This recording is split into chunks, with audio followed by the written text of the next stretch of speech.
Selamat bertemu kembali, saya Romo Gregory Harapan SPD akan membawakan renungan untuk hari Minggu ke-30 tahun C 2022. Doa bukan part-time, melainkan overtime. Doa membuat jarak kita dengan Tuhan semakin dekat. Putra Sirak mengingatkan kita bahwa Tuhan adalah hakim yang tidak memihak. Doa orang yang terjepit didengarnya. Jeritan yatim piatu atau janda tidak diabaikannya. Tuhan berkenan kepada siapa yang dengan sebulat hati berbakti kepadanya. Doa orang miskin menembus awan. Ia tidak terhibur sampai mencapai tujuannya. Ia tidak berhenti sampai Yang Maha Tinggi mendengarkannya. Bisa dibaca dalam Kitab Putra Sirak bab 35 ayat 12 sampai 14 dan ayat 16 sampai 18. Doa orang yang selalu mencari dan mengutamakan Tuhan senantiasa didengarnya. Ia tidak membiarkan orang semacam ini merana. Seperti tanaman di musim kemarau merindukan hujan, demikianlah hati orang yang tulus merindukan Tuhan. Seperti marga satwa merindukan teduhan di saat mentari terik, demikianlah orang yang suci hatinya merindukan Tuhan. Untuk Putra Sirak, harapan terakhir bagi orang yang tertindas, yang terjepit adalah Tuhan. Orang terhimpit selalu tabah dan sabar dalam menghadapi segala sesuatu. Mereka yakin akan Tuhan yang menolong mereka dengan caranya sendiri. Keterbukaan mereka untuk bergantung pada Allah adalah keadaan yang memungkinkan rahmat Allah berkarya atas mereka. Hanya kepada Tuhan mereka bergantung dan berharap dengan tidak mengabaikan untuk memanfaatkan segala potensi yang mereka miliki. Santo Paulus menyadari bahwa Tuhan adalah penolong satu-satunya dalam hidup. Karena itu Paulus selalu datang memohon bantuannya.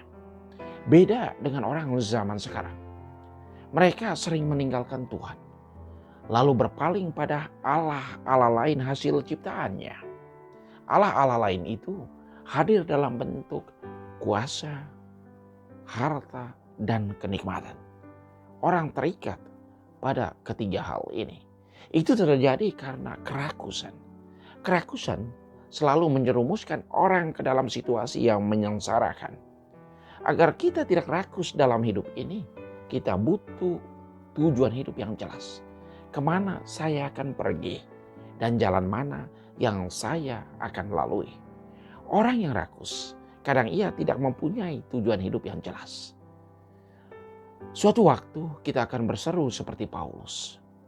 Aku telah mengakhiri pertandingan dengan baik. Aku telah mencapai garis akhir dan aku telah memelihara iman. Telah tersedia bagiku mahkota kebenaran yang dikaruniakan kepadaku oleh Tuhan, Hakim yang adil pada harinya, dan juga kepada semua orang yang merindukan kedatangannya. Tuhan telah mendampingi aku dan menguatkan aku, supaya Injil diberitakan sepenuhnya dan semua orang bukan Yahudi mendengarkannya. Tuhan akan melepaskan daku dari setiap usaha yang jahat. Dia akan menyelamatkan daku. Bisa dibaca dalam surat kedua Rasul Paulus kepada Timotius bab 4 ayat 6 sampai 8, ayat 16 sampai 18. Doa orang Farisi dan pemungut cukai.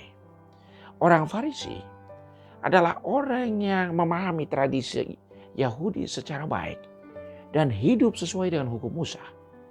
Mereka adalah kalangan orang yang selalu menganggap dirinya lebih baik dari kalangan lain. Mereka mempunyai status sosial yang disegani dalam masyarakat. Sedangkan pemungut cukai adalah orang yang dikenal secara umum sebagai orang yang tidak jujur. Mereka sering menagih lebih dari jumlah yang sebenarnya. Mirip-mirip dengan institusi di Indonesia. Walaupun tidak sedikit pula institusi kita yang jujur. Singkatnya, Orang Farisi dilabeli baik, sedangkan pemungut cukai dilabeli sebagai orang jahat, berdosa. Inilah stigma sosial yang mereka terima. Orang Farisi berdoa, "Ya Tuhanku, aku mengucap syukur kepadamu karena aku tidak sama seperti orang lain. Bukan perampok, bukan lalim, bukan pezina, bukan juga seperti pemungut cukai ini. Aku berpuasa 2 kali seminggu. Aku memberikan 1/10 dari segala penghasilanku." Doa pemungut cukai. Ia berdiri jauh-jauh dan tidak menengadah ke atas, ke langit. Melainkan ia memukul diri dan berkata, "Ya Allahku, kasihanilah aku orang berdosa ini." Orang ini pulang rumah sebagai orang yang dibenarkan Allah. Barang siapa meninggikan dirinya akan direndahkan, dan barang siapa merendahkan dirinya akan ditinggikan. Doa adalah hal yang lazim kita lakukan entah secara pribadi maupun bersama-sama. Doa adalah sarana yang mendekatkan kita dengan Allah. Jarak kita dengan Tuhan hanya sebatas lutut dan lantai. Di saat kita berdoa, Allah begitu dekat dengan kita. Dan kita pun dibuat semakin dekat dan masuk ke dalam ruangan Allah. Allah menarik kita untuk dekat dengan dirinya. Doa kita harus lahir dari sebuah kerendahan hati, ketulusan, dan keikhlasan. Kita 100% menyerahkan diri kepada Tuhan. Tidak ada 50% memohon bantuan Tuhan dan 50% lagi memohon kekuatan lain. Unsur-unsur penting dalam doa kita adalah: pertama, syukur dan pujian kepada Tuhan. Kedua, memohon belas kasihan dan ampun. Ketiga, menyampaikan intensi atau permohonan kita kepada Tuhan. Keempat, membiarkan kehendak Tuhan yang terjadi, bukan kehendak kita.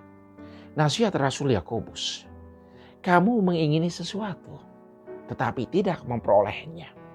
Kamu tidak memperoleh apa-apa karena kamu tidak berdoa. Atau kamu berdoa juga, tetapi kamu tidak menerima apa-apa karena kamu salah berdoa.